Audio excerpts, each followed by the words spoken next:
Catherine Jean-Joseph est née à Épinay-sur-Seine. Elle a grandi dans le quartier d'Orgemont. Agent de comédien pendant de nombreuses années, elle s'occupe des carrières de Véronique Jeannot, Thierry Frémont ou Marion Cotillard et travaille pour le studio Canal+ et Disney, puis à France 2 ou encore TF1. En 2011, elle investit sa ville natale avec le metteur en scène et comédien Alan Boone et cofonde l'École Miroir. Catherine est aujourd'hui membre du CSA et siège également au CNC au sein de la commission Images de la diversité. Quelle reconnaissance pour cette brillante spinacienne qui milite pour davantage de diversité sociale et culturelle dans le paysage audiovisuel français, à l'image de notre ville. Le lieu où je vous emmènerai à Épinay, ce serait le PMO, anciennement la MJC d'Orgemont. Parce que c'est le lieu où j'ai grandi, c'est le lieu où j'ai fait mes premières armes artistiques au théâtre, et bien sûr c'est le lieu où je rejoignais mes amis le vendredi soir pour le ciné-club.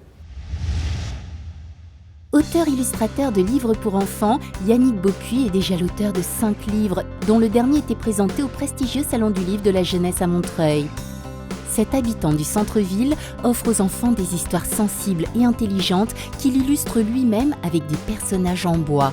Sa dernière histoire, celle d'un petit garçon qui vit dans un monde où tout est plat. Rien à voir avec Épinay-sur-Seine, la ville qui l'inspire et où il vit avec sa famille. Moi, le lieu où je vous emmènerai à Épinay, c'est le parc Jean Monnet. Et en particulier du côté de l'entrée rue de l'Abreuvoir. Parce que ce côté-là est très sauvage. On n'a plus l'impression d'être en région parisienne. D'un côté, on a des arbres touffus dans tous les sens. De l'autre côté, on se tourne, il y a de l'eau, c'est la Seine. Et c'est vraiment un lieu reposant, tranquille, calme, que j'aime beaucoup. Baben et Nawel sont des artistes, des vrais, et ils ont choisi leur ville pour sa richesse culturelle. Avec une vie de famille qui se déroule dans le quartier animé de la Briche, leur journée est aussi rythmée par des répétitions musicales au PMO. Il est l'un des plus grands joueurs de kora, un instrument traditionnel malien, elle est chanteuse. Ensemble, ils se sont déjà produits dans le monde entier. Nawel sortira un album prochainement et sera sur la scène du PMO en janvier. Une spinacienne dans sa ville à ne pas rater. En fait, les premiers souvenirs qu'on a de plaisir à Épinay, quand même, c'est les balades en berge de Seine avec les enfants, avec le petit landau. Et puis c'est la balade vraiment sympa, agréable. On retrouve nos voisins parce qu'il y a une super ambiance dans le quartier. Et surtout l'écoulement de l'eau. La Seine qui bouge, ça s'accorde avec les notes de ma kora. Donc du coup, chaque fois que je passe là-bas, ça me donne de l'inspiration. Savez-vous que notre ville accueille Florence Berthet, l'une des plus grandes mosaïstes ? Elle est née, y a grandi et a même créé son entreprise à Épinay. À 2 pas de la gare d'Orgemont, elle réalise dans son atelier des mosaïques destinées à des lieux prestigieux dans le monde entier. En Suisse, en Chine, à Buenos Aires ou encore aux États-Unis. Mais nos réalisations préférées, ce sont celles que Florence a créées pour sa ville et que seuls les petits spinaciens ont la chance d'admirer. Si je devais vous emmener quelque part à Épinay, ce serait sûrement devant l'église des Missions, qui est là, pas très loin de mon atelier, et qui m'a toujours intriguée par son mélange de pagodes avec des Indiens d'Amérique dessus. C'est un lieu un peu à la Tintin, quoi, une espèce de mélange de lotus bleu, de Tintin en Amérique. Mais c'est voilà, le lieu que moi je trouve étonnant dans Épinay. Bala Fofana a choisi de vivre à Épinay-sur-Seine il y a à peine 3 ans. Et nous sommes fiers de le compter parmi nos habitants, car Bala est journaliste et pas n'importe où, à TF1. Ce jeune spinacien à l'avenir prometteur a déjà une longue expérience journalistique, notamment au Bondi Blog, un média en ligne qui a pour objectif de raconter les quartiers populaires. Retenez son nom, car vous entendrez reparler de ce journaliste talentueux et engagé. Si je devais vous emmener à Épinay-sur-Seine, moi je pense que je vous emmènerai à la médiathèque Colette. Parce que mon métier, c'est beaucoup d'écrit. Et avant TF1, j'ai écrit essentiellement des articles au Bondi Blog. Et il y a une bonne partie que j'ai écrit à la médiathèque Colette.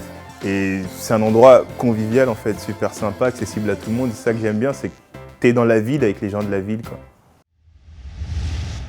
Elle est peintre, il est photographe. Ces 15 dernières années, Laurent a visité plus de 60 pays et photographié les 5 continents. Il parle 9 langues et s'est marié à une Polonaise devenue spinacienne. Monica et Laurent Sicolella ont exposé dans plusieurs pays et même conjointement.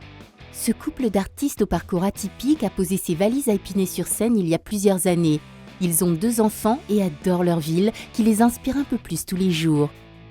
Moi, je vous emmènerai rue du Mont, à Épinay, une petite rue pavée, pleine de charme, avec de vieux réverbères, où on a l'impression qu'au coin de la rue, des impressionnistes du 19e siècle vont surgir, ou bien des cinéastes du 20e siècle. C'est une rue où le temps paraît comme suspendu, et ça me touche parce que, à travers la photographie, je cherche à suspendre le temps, à capturer des émotions, de la poésie, pour ensuite les partager. Quant à moi, je vous emmènerai pas trop loin de la rue du Mont, devant l'église Saint-Médard, qui témoigne d'une longue histoire d'Épinay.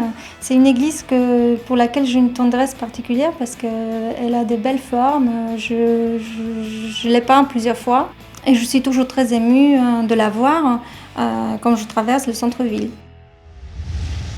Pour ce spinacien, le rêve américain se réalise tous les jours. Arrivé à 4 ans au Presles, Jonathan Mamou a fait toute sa scolarité à Épinay-sur-Seine.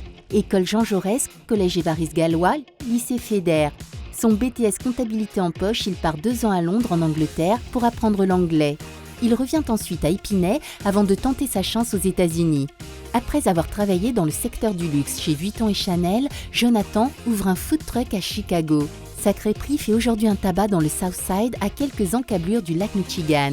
Donc mon endroit préféré en ville sera le Champ des Prels. Pas le Champ des Prels d'aujourd'hui avec la piscine, que on aime bien, mais c'est vrai qu'auparavant il n'y avait rien du tout.